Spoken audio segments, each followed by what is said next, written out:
పురుషోత్తమ రెడ్డి గారు, అమరావతిలో మళ్ళీ భారీగా భూదందాకు నాంది పలికినట్లేనా? రైతుల పాలిట పిడిగేనా?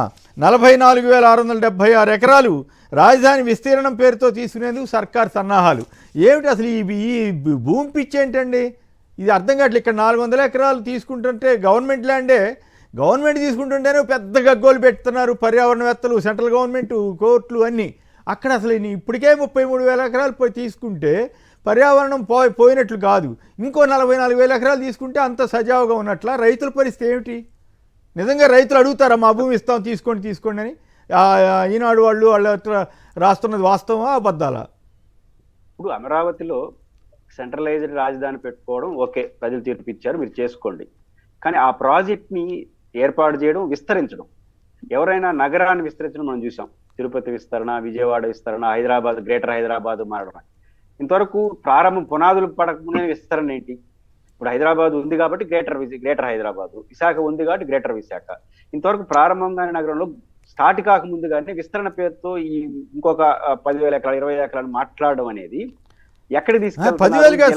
44,476 ఎకరాలు. ఇప్పుడు ఇంకొక చట్టం ఏం చెప్తుందంటే, సెక్షన్ ఆర్టికల్ 10 ప్రకారం అనుకుంటాను, వ్యవసాయోగ్యమైన భూమిని తీసుకోవాలనుకుంటే తీసుకోకూడదు. ఫస్ట్ తీసుకోవాలంటే దానికన్నా 2 రెట్లు కొత్త వ్యవసాయ భూమిని సృష్టించాలట చట్టం చెప్తుంది, ఫుడ్ సేఫ్టీ కోసం. దానికి భిన్నంగా 33,000 ఎకరాలు తీసుకునేది కాకుండా మళ్ళీ ఇంకొక 30,000-40,000 ఎకరాలు అంటే ఎలా తీసుకోగలరు? సాధ్యమా? డబ్బులు ఎంత అవుతాయి? మహా అంటే ఏమంటారంటే ఈ పీపీఏ పద్ధతి ఉంది కదా, ఇప్పుడు ఏం చెప్తారు, మళ్ళీ దాన్ని డెవలప్మెంట్ చేసి ఆ పూలింగ్ పేరుతో డెవలప్మెంట్ చేసి ఆ ప్లాట్ ఇస్తామని మీరు తీసుకోవచ్చు. దానికి పెట్టాల్సిన ఖర్చు ఎంత ప్రభుత్వం? ఇప్పుడు ఈ 33,000 ఎకరాలు ప్లస్ ప్రభుత్వం కలిసి 50,000 ఎకరాలు పెట్టడానికే ఇన్ఫ్రాస్ట్రక్చర్ కోసం చంద్రబాబు గారు ప్రభుత్వం రూపొందించింది 50,000 కోట్లు. ఈ 50,000 ఎకరాలే మాడిఫికేషన్ చేసుకొని ప్లాట్లుగా రూపొందించుకొని ఒక నగరానికి మౌలిక వస్తువులు అంటున్నాం. దీనికే 52,000 కొట్టారు. ఇంకో 40,000 కంటే 1,00,000 కోట్లు దీనికి అవుతుంది. ఇది పాత లెక్క, 10 ఏళ్ల క్రితం లెక్క. రేపేంటి పరిస్థితి? ఎట్లా సాధ్యం అవుతుంది? ప్రతి రూపాయి అప్పు తీసుకురావాల్సిన పరిస్థితి కదా. రాజధాని నిర్మాణానికి సెల్ఫ్ సఫిషియెంట్ కాదు, అప్పులతో కడుతున్నారన్న విషయం మనం తేల్చేసినారు. ఇప్పుడు 50,000 కోట్ల రూపాయలు దాని చుట్టూ అప్పులు తీసుకొస్తున్నారు. ఇవన్నీ చేయాలంటే ఎంత డబ్బులు వస్తుంది, ఎంత రెవెన్యూ తిరిగి వస్తుంది? సాధ్యమా? సంక్షోభంలోకి నెట్టేయడమే కదా. అటు ప్రభుత్వం అమరావతి ప్రాజెక్ట్ పైన ఒక డెమోక్రటిక్ చర్చ పెట్టాలి. అమరావతిలో రాజధాని ఉండడం వేరు, మహానగరంగా మీరు ఆలోచిస్తున్న పద్ధతులు వేరు. రాజధానికి అక్కడ నగరం ఉండడాన్ని, అక్కడ ఒక రాజధానికి ఉండడాన్ని యాక్సెప్ట్ చేశారు, అయిపోయింది, విత్ గో హెడ్. కానీ ఈ విస్తరణ పేరుతో చేస్తున్న దాంట్లో అనేక అనుమానాలు, ఆచరణ సాధ్యంగా, నా పాయింట్ అనుమానాల కన్నా ఆచరణ ఎట్లా సాధ్యం అవుతుంది? రాష్ట్రానికి ఒక భారంగా తయారైపోతే రేపు ఏమవుతుంది?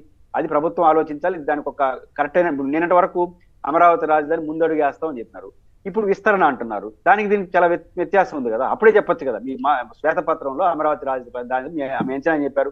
జూన్లో శ్వేతపత్రం రిలీజ్ చేశారు కొమ్మినేని గారు అధికారానికి వచ్చిన వెంటనే, జూలై అనుకుంటున్నాను. ఆ శ్వేతపత్రంలో ఈ 50,000 ఎకరాల్లో అద్భుతమైన నగరాన్ని నిర్మిస్తాం, చేసి చూపిస్తా ఉన్నారు. 6 నెలలు తిరగకుండా మళ్ళీ ఇంకో 40,000 తీసుకుంటామంటే ఆ శ్వేతపత్రానికి విలువ ఉన్నట్ట లేనట్ట? మీరు ఇచ్చిన శ్వేతపత్రానికి కూడా మీరు కట్టుబడి లేకపోతే దీన్ని ఎట్లా తీసుకెళ్లాలనుకుంటున్నారు అనేది ఒక ఆందోళన కలిగించి. రెండోది, ఆ ఏరియా అంతా మంచి కాస్ట్లియస్ట్ ల్యాండ్, వ్యవసాయ కృష్ణానది పక్కన ఉంటుంది కాబట్టి అసలు సాధ్యమా? నా డౌట్ ఏంటి, 40,000 ఎకరాలు ఎట్లా తీసుకొస్తారు? అసలు ఎవరు నమ్ముతారు? అప్పుడు 30,000 ఎకరాలు అయితే హైటెక్ సిటీ అనుకుని ఇచ్చేసినారు. ఇప్పుడు అనేక అనుమానాలు వచ్చినాయి. కొత్తగా ఇస్తారా? ఇకపోతే మీరు ఏం చేయబోతారు? కాదుగా, వాళ్ళు రాసేసారు కదా ఆల్రెడీ. ఈనాడు బిల్డప్ బాబాయిలు రాసేస్తున్నారు కదా. రైతుల విజ్ఞప్తి మేరకే ప్రతిపాదన సిద్ధం చేస్తున్న ప్రభుత్వం అంటండి. ఇప్పటికే మంత్రి నారాయణని కలిసి భూములు తీసుకోవాలని కోరిన రైతులు అంటండి. సో ప్రస్తుత రాజధానిలో అవసరాలకు పోగా మిగిలింది 2,000 ఎకరాలే మిగులుతాయట. మొన్నటిదాకా 10,000 ఎకరాలు మిగులుతాయి అన్నారు, సెల్ఫ్ సఫిషియెంట్ అన్నారు. ఇప్పుడు ఇవన్నీ ఈనాడు వాళ్ళు ఇటు రాశారంటే పచ్చి అబద్ధాలు రాసినట్లా లేకపోతే నిజాలు రాసినట్లా? జగన్ గారు అసెంబ్లీ వేదికగా చాలా స్పష్టంగా చెప్పారు. మీరు అనుకున్న చంద్రబాబు గారు అంచనా ఏంటి? 50,000 ఎకరాలు తీసుకుంటాం, ఒక 20,000 ఎకరాలు మౌలిక వస్తువులు పోతాయి, 10,000 ఎకరాలు ప్లాట్లు పోతాయి, 10,000 ఎకరాలు ప్రభుత్వానికి పోతే 10,000 ఎకరాలు అమ్మితే 1,00,000 కోట్లు వస్తాయి. ఇది సెల్ఫ్ సఫిషియెంట్ అంటే వాళ్ళు చెప్పింది. ఇప్పుడు జగన్ గారు చెప్పారు అంత మిగలదు, ఇవన్నీ లెక్కలు వేసుకుంటే 2,000 ఎకరాలు, 3,000 ఎకరాలు, 4,000 ఎకరాలు మిగులుతాయి, దాన్ని అమ్మితే డబ్బులు వస్తారో తెలియదు, మొత్తం ఇది ఖర్చు పెట్టాల్సి వస్తుంది, రాష్ట్రానికి భారం ఉంది అని చెప్పింది 3 రాజధానుల కాన్సెప్ట్ లో. ఇప్పుడు దాన్ని ఒప్పుకున్నారు మీరు. అంటే 2,000 ఎకరాలు, 3,000 ఎకరాల పైన అమ్మడానికి అవకాశం ఉండదు. అది ఎప్పుడు అమ్ముతారో తెలియదు. కాబట్టి ఇంకో 40,000 ఎకరాలు తీసుకుని దాన్ని అమ్ముతారా? దాని ఒక రియల్ ఎస్టేట్ వెంచర్ లాగా వేస్తే అమ్ముతారా? రియల్ ఎస్టేట్ కూడా ఇప్పుడు డౌన్ అవుతుంది కదా. కాదు ఇప్పుడు ఆల్రెడీ ఉన్నదానికి తోడుగా ఇంకొంత వస్తే మిగతా చోట్ల మొత్తం విశాఖతో సహా అన్ని చోట్ల రియల్ ఎస్టేట్ డౌన్ అయింది. ఇప్పుడు అమరావతిలో కూడా పెద్దగా కొనేవాళ్ళు లేరు అంటున్నారు. ఇప్పుడు ఇంకా డౌన్ అవుదా? ఇప్పుడు ఎన్నికలకు ముందు మీకు గుర్తుంటే, ఎలక్షన్కి ముందు రిజిస్ట్రేషన్ పెరిగాయని లెక్కలతో సహా వాళ్ళే చెప్పారు. అంటే చంద్రబాబు రాబోతున్నాడు అని. వచ్చిన తర్వాత పెరిగిందా లేదు చెప్పట్లా.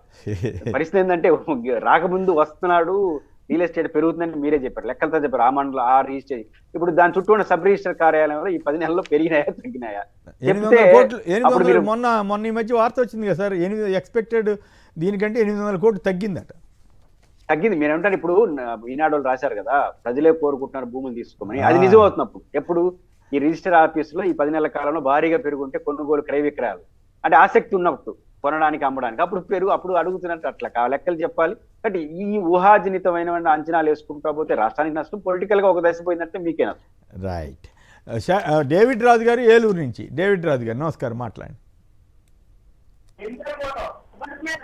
హలో హలో మాట్లాడండి, దయచేసి మాట్లాడండి.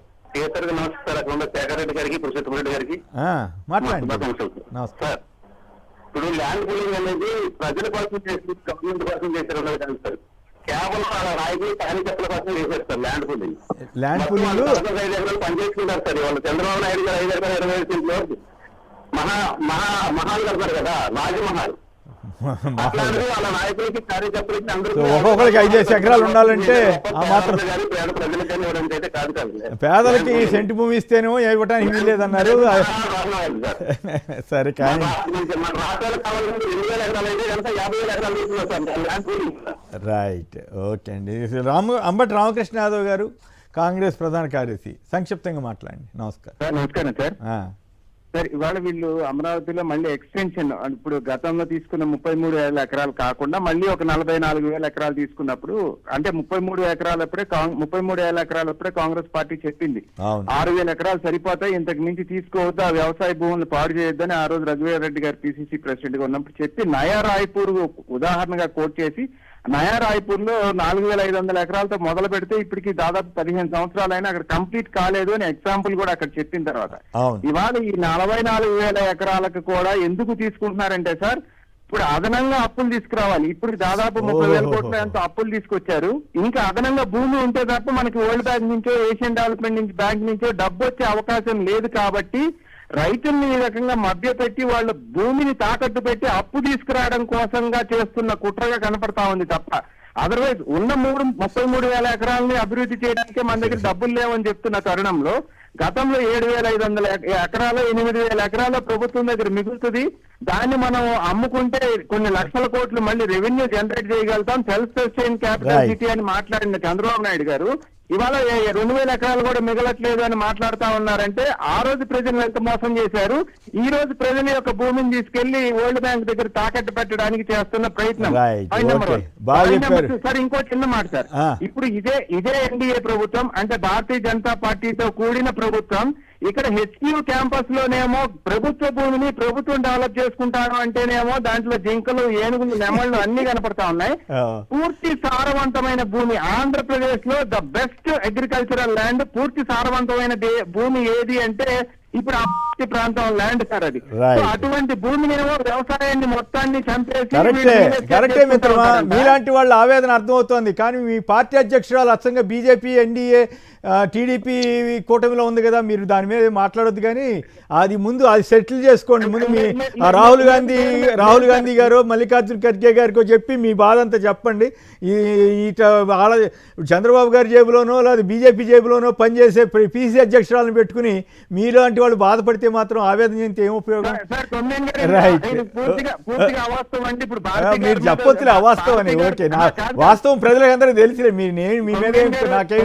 మీ మీద నాకే ఎలాంటి వ్యతిరేకత లేదు, అభ్యంతరం లేదు. కానీ మీ ఆవేదన అర్థమైంది కాబట్టి ఓ సలహా ఇస్తున్నా. మీ అధిష్టానం ఎట్లాగో వినదలే మీ మాట. చంద్రబాబు గారి మాట వింటది కానీ మీ అధిష్టానం మీ మాట ఎందుకు వింటది?